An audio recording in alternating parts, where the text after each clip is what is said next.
So much media, so little time. Who keeps track of it all? That would be me. This is Bob Andelman, and this is a Mr. Media interview, broadcast and recorded live on blogtalkradio.com from the new media and baseball capital of the world, St. Petersburg, Florida.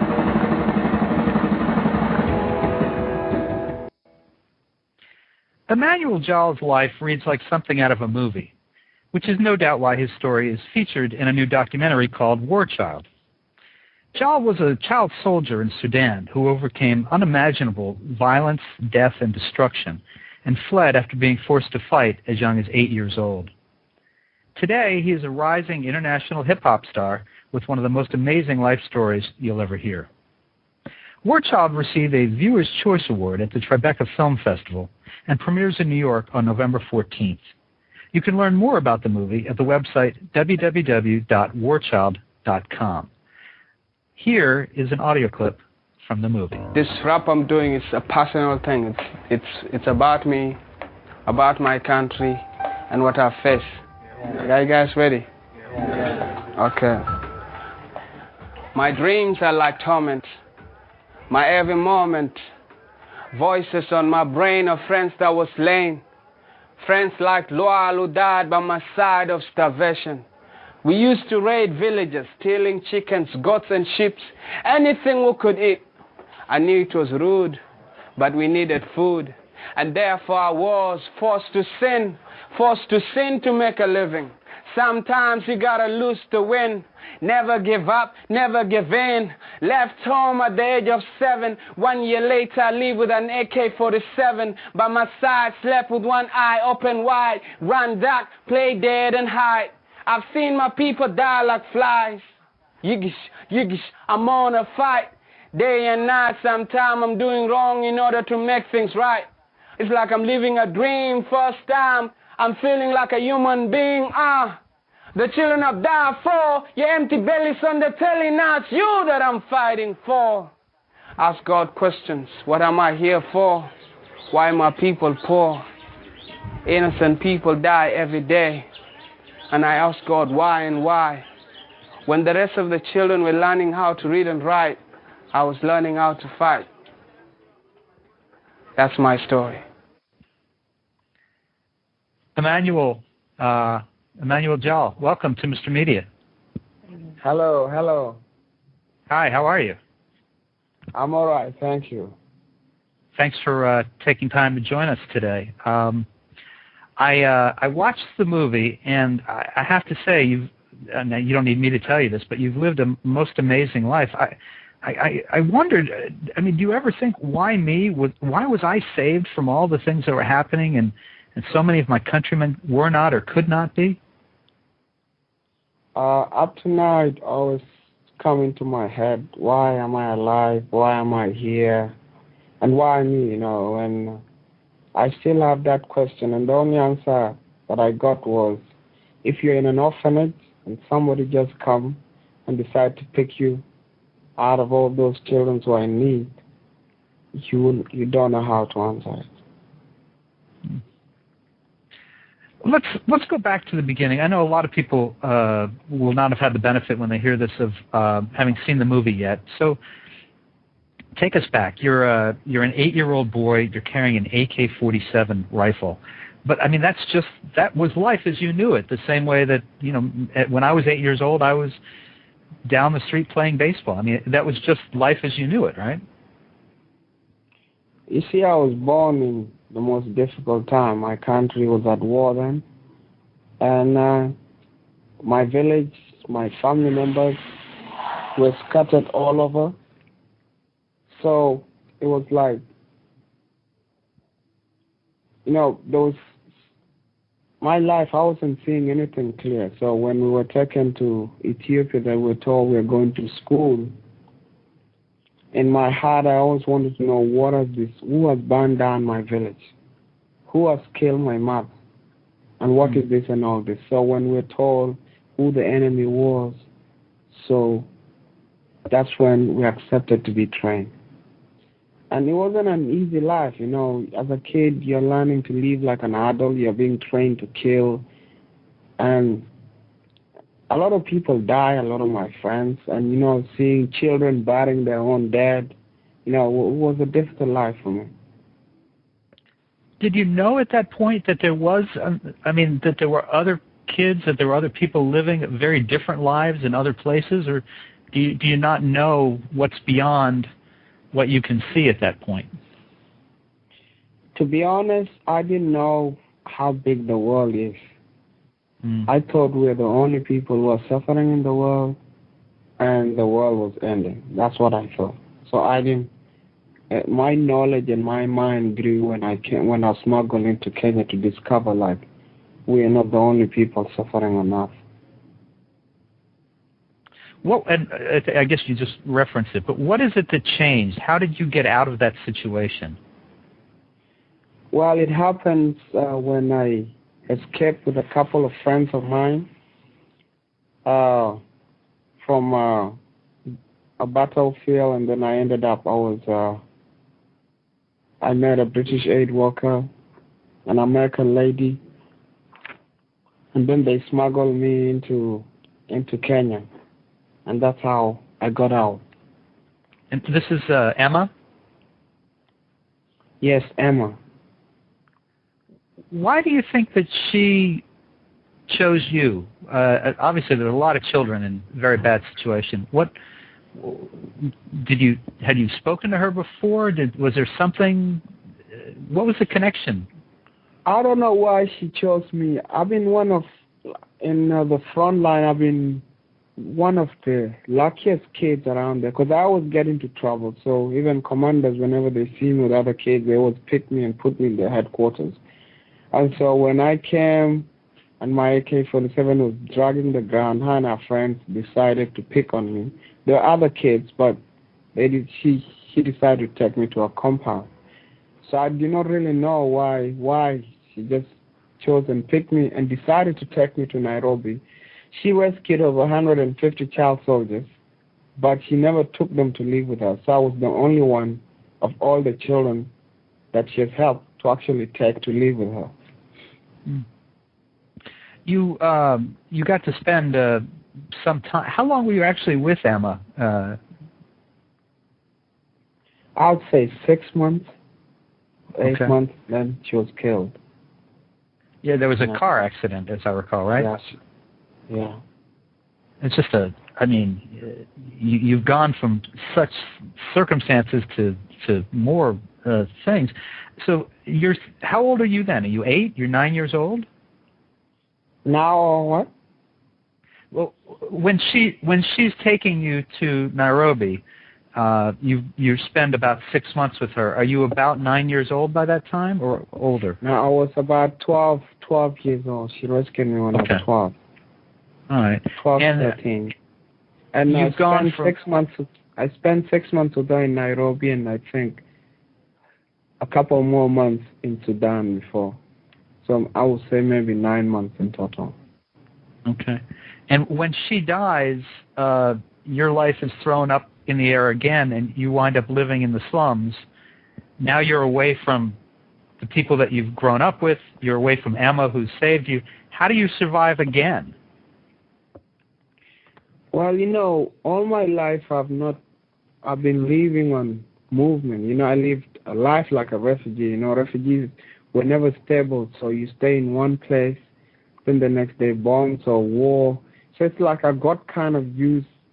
I've not yet managed to settle in one place, and that has been difficult for me. So if I'm in one place, my emotions don't stick there. When I leave, I don't tend to remember those friends and missing them, because I made a lot of friends when I was small, and I lost them in war. They die, so it's kind of affected my emotions in a way.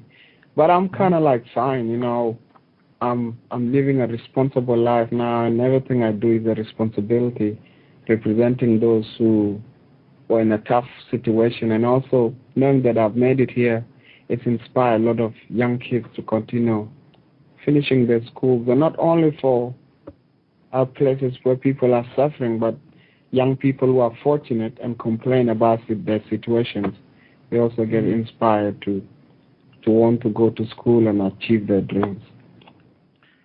I imagine that in the big picture, obviously, you've got some strong feelings about war and the children being dragged into it. But from what you're saying, on a personal level, I imagine it must be very hard for you to form relationships because, or at least when you were younger, because you've been left so many times and left on your own.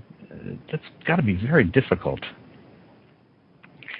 Well, now it's a bit different. I've learned. The only thing I lost completely was now I'm beginning to learn how to be in the community. When Emma first brought me into Kenya, I used to be kicked out of school all the time. I was violent. Somebody do me something small, I fight them, and a lot of things I used to think I'm right. I do wrong things and I think I'm right. So then a lot of time so I was in my own world. So it took time for me, but I realized because I had so many issues and very bitter about the situation and regretting about what happened and asking myself questions, does God really care? Where's my family and all this thing, my friends died. So always thinking about the horrible things, and those things were really disturbing me and they were affecting my friendship with others. And I never used to care about situations, people. So, like, if somebody's mad at me, it doesn't bother me. So I just take his life and keep continuing. So I kept on hurting a lot of people. But now it's different because I'm beginning to how to learn. Hello? We seem to have lost Emmanuel. Hello? Hi, are you still there? Good. I'm still there, yes. Okay, we had a little trouble with your connection, but I'm glad you're back. In the documentary, War Child, which we've been talking about, it traces your journey back to your family, I think in Sudan and to Kenya. Watching it, the thing I kept wondering over and over again is, how did you ever find them? How did you connect? Were there agencies that helped you, or had you managed to somehow stay in contact with your family through the years? Well, my music, when I started doing music, it made me, it connected me with my family, because people used to hear my music on the radio, and my sisters tried to track me through my music. And also, one of my fans found my brothers and sisters when at a refugee camp, writing their names, and they said, we are brothers and sisters to Emmanuel Jal. So they were smuggled to Kenya. And also, my dad used to listen to BBC, waiting because somebody told him your son sings. So he sings and wait every evening on the radio to wait for me to sing or getting interviewed. And so, through that, I got to track where they are, and I went and visit them. Right. Were you surprised to find... I met some of my family members before, but I've never met everybody, and I haven't gone to the actual village yet, the one I was taken from. But I've gone to the town, because there was the actual village where I was taken from and taken to Ethiopia. Were you surprised to find, after all those years of being pretty much on your own, that you not only had family, but they still wanted to know where you were, and they wanted you to be part of the family? Yes, they wanted that, but a lot of them were complaining. Sometimes they tell me my heart is lost. I don't have heart for them, because I didn't know how to react with them. I didn't know how to.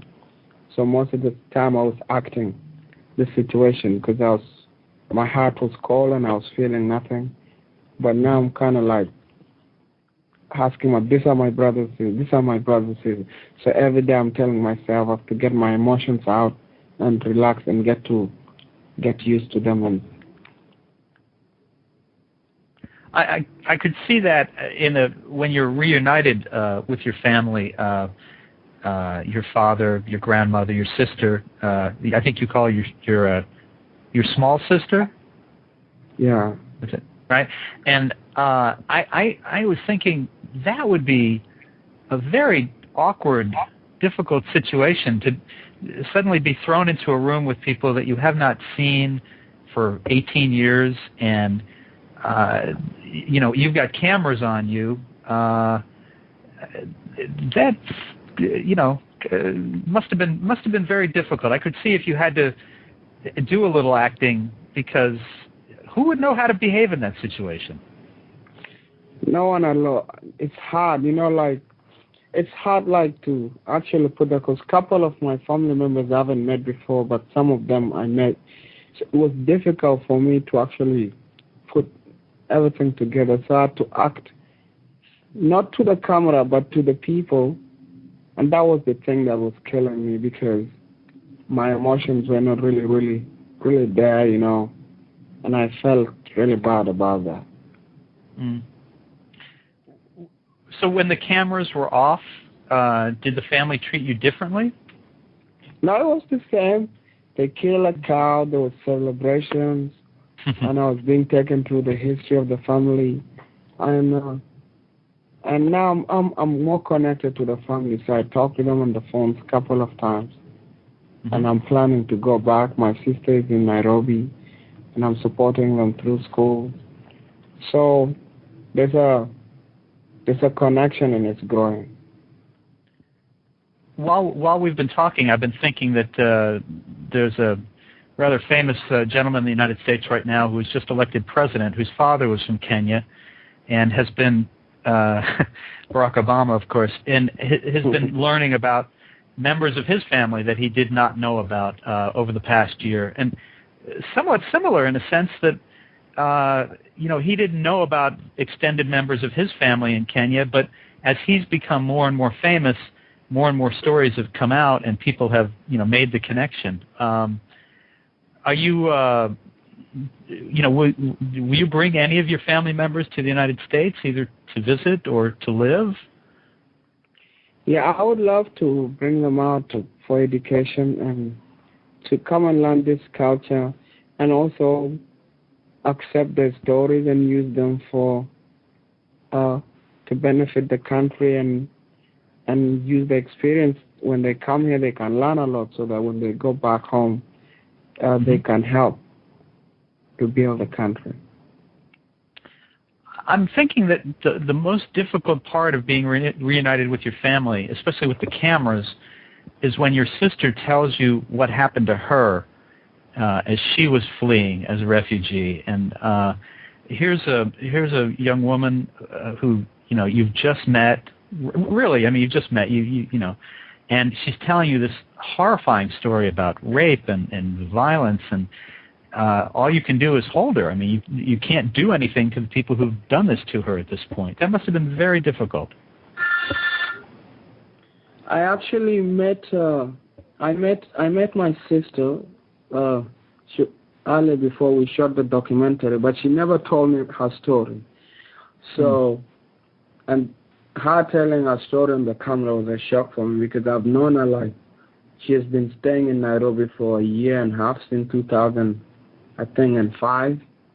And then now, 2006 or 7, we're shooting a documentary, and she just surprised me with a story that I haven't known. And that was deep for me to take in. And it kind of made me more bitter, and it took me time to actually get back together, because I was almost mad. It felt like I want to go to war, something that shows me I really cared about my family when I reacted that. In the minutes we have left, tell me, when did you realize that you had musical talent and that you could perform? How did it happened when I was in Kenya. That's when I was just doing music as a form of therapy for fun. I didn't know I had a talent. So, and I kept on doing things, and that's when it happened, and I realized I have a talent when people started enjoying it. I used to go to church. I tried to join a choir, and then I used to sing off key. So sometimes I'm kicked out.